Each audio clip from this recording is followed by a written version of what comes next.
Okay, folks, for our final segment, we'll head out to Santa Anita, just about 5 minutes away, where I grew up, where my mom and dad met each other many, many years ago. It's the Beholder Mile. It's a grade one race for fillies and mares, and it's going to be race number 8 at Santa Anita on Saturday, March the 8th. So if you want to follow along with us, what I thought was really interesting about this group, you don't really have that standout in the division who's head and shoulders above everyone else. You have some new faces here and some horses who are going to get the opportunity to win a grade one, which is the highest status, the highest caliber of class in all of horse racing.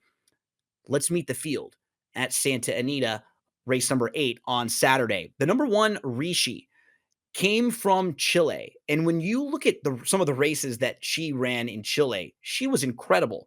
She was a multiple Group 1 winner in Chile, so at the highest level over there. And she won at distances from 6 furlongs all the way to a mile and a quarter. You just don't see horses show that kind of versatility and that kind of brilliance. Well, she's run 3 times since she's been in the US, and she's run well in all 3 of them. I think she's going to be a little more aggressive in this race than they had her in her last race. They kind of had her sitting 3rd or 4th early on behind horses. And the horse who beat her that day, Copian, has become a very, very impressive filly. So I'm kind of getting some mixed feelings on Ricci, where I wouldn't be shocked at all to see her win this race. But at her price of 2-1, I would want a little bit more than that to really go dive in and play her on the win end. I'm just expecting them to be more aggressive with her, though. I think she'll be part of the early speed in here. The number 2, Hoosier Filly. She's a grade 2 winner. She was a horse who started her career 3 for 3. So she was really precocious. She was kind of like that young athlete who, was just a little bit better than everyone early on. Then they caught up to her. She's been just 3 for her last 14 since. And she's just not as fast as some of the other horses in here. So I'm not quite as high on her as a few others.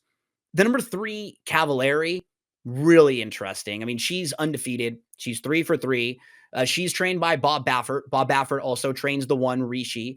And that's what I'm a little concerned about in this race, is that those two are both horses who are likely to be on the lead. They want to show early speed. That's their running style.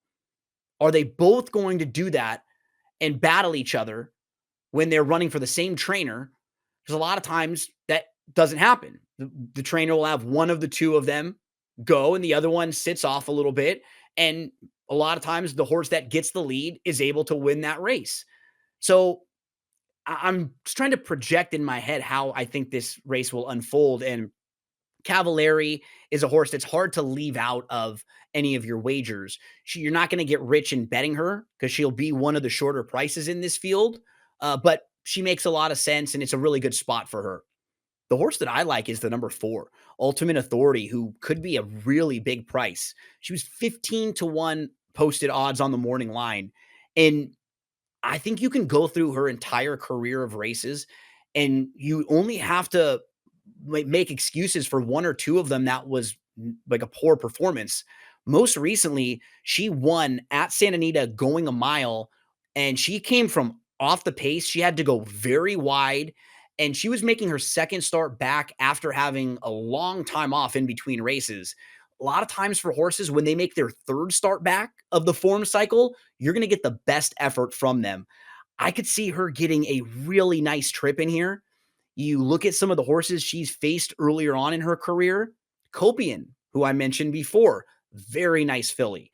Kinza is another really nice filly. Accuracy, all 3 of those fillies got very, very high ratings for the races that they ended up winning. So I think Ultimate Authority is a fun long shot.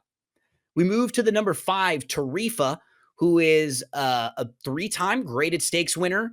She had a really nice 2024 last year. She wasn't quite a grade 1 horse, but she fits really well in this group. She's one of the more proven horses in this field, and I think that the 1 mile distance will actually be great for her. She's going to be cutting back in distance a little bit. My knock on her would be she hasn't raced since November, so she probably needs a race or two before we're going to see her best races and before she'll be at her top level of fitness. Rounding out the field, it's Alpha Bella, the grade 3 winner, but a horse who loves to finish second. She's finished second in 3 straight races and in 7 of her 19 overall starts. So I think she's more of a minor award type.